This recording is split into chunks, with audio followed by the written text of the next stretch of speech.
Hello बच्चों, तो आज हम देखने वाले हैं हिंदी का एक छोटा सा टॉपिक उत्प्रेक्षा अलंकार। तो आपसे एग्जाम में ऐसे पूछेगा कि उत्प्रेक्षा अलंकार की परिभाषा उदाहरण से लिखिए या फिर उत्प्रेक्षा अलंकार की केवल परिभाषा लिखिए। तो हमने परिभाषा भी लिख दी है और उदाहरण भी लिख दिया है।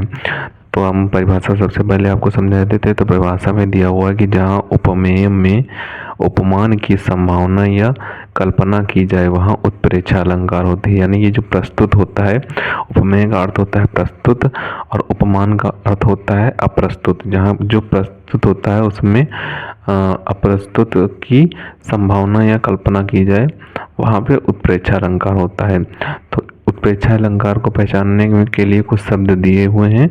ये शब्द आ जाते हैं उत्प्रेक्षा अलंकार में। तो यहाँ पे शब्द दिया हुआ है मन मानो, यानी कि डैश वाले शब्द कभी कभी आ जाते हैं। मन मानो, जनु जानो, मनहु, जनहु आदि इसके वाचक शब्द हैं। यानी कि उत्प्रेक्षा अलंकार के अंतर्गत ये शब्द आते हैं। अब उदाहरण देखेंगे तो उदाहरण में दिया हुआ है, ये शब्द आपको लिखने नहीं है एग्जाम में। तो उदाहरण देखेंगे, उदाहरण में दिया हुआ है कि सोहत ओढ़े पीत पट, श्याम सलोने गाद, मनहु नीलमणि शैल पर, आतप परयो प्रभात। यहाँ पे शब्द आया है पीत पटु। तो इससे आप पहचान लेंगे कि ये उत्प्रेक्षा अलंकार है। तो एक बार उदाहरण फिर से देख लेते हैं। तो उदाहरण में दिया हुआ है सोहत ओढ़े पीत पट, श्याम सलोने गाद, मनहु नीलमणि शैल पर, आतप परयो प्रभात। अब आप स्पष्टीकरण देखेंगे तो आपको उदाहरण थोड़ा बहुत समझ में आ जाएगा। तो स्पष्टीकरण में दिया हुआ है प्रस्तुत उदाहरण में, यानी ये जो उदाहरण दिया हुआ है प्रस्तुत उदाहरण में पीतपट, ये पीतपट लिखा हुआ है, में आतप और श्याम सलोने में गात में, श्याम सलोने गात में ये एक ही में है।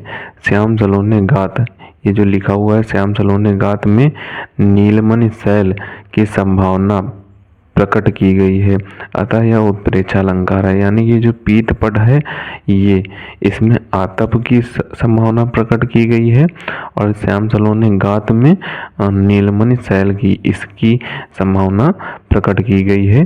तो यहाँ पे अतः यहाँ पे उत्प्रेक्षा अलंकार हो जाएगा। तो सबसे पहले तो आप इसका ऊपर से स्क्रीनशॉट कर लें, और अगर आपको स्पष्टीकरण भी लिखना है तो स्पष्टीकरण का भी स्क्रीनशॉट कर लें। तो इसे आपको अच्छे तरीके से तैयार कर लेना। आपको एग्जाम में लिखना केवल इतना है, ये परिभाषा पूछेगा तो परिभाषा लिख देना है, और उदाहरण पूछता है अगर तो उदाहरण लिखना है, अगर नहीं पूछता है तो मत लिखना। क्योंकि कभी कभी उदाहरण नहीं पूछता है, केवल परिभाषा पूछ देता है, और कब इंटर के एग्जाम में लगभग उदाहरण पूछ दिया जाता है। तो आपको इसे अच्छे तरीके से तैयार कर लेना है। मिलते हैं किसी नए वीडियो में नए टॉपिक के साथ, तब तक के लिए धन्यवाद।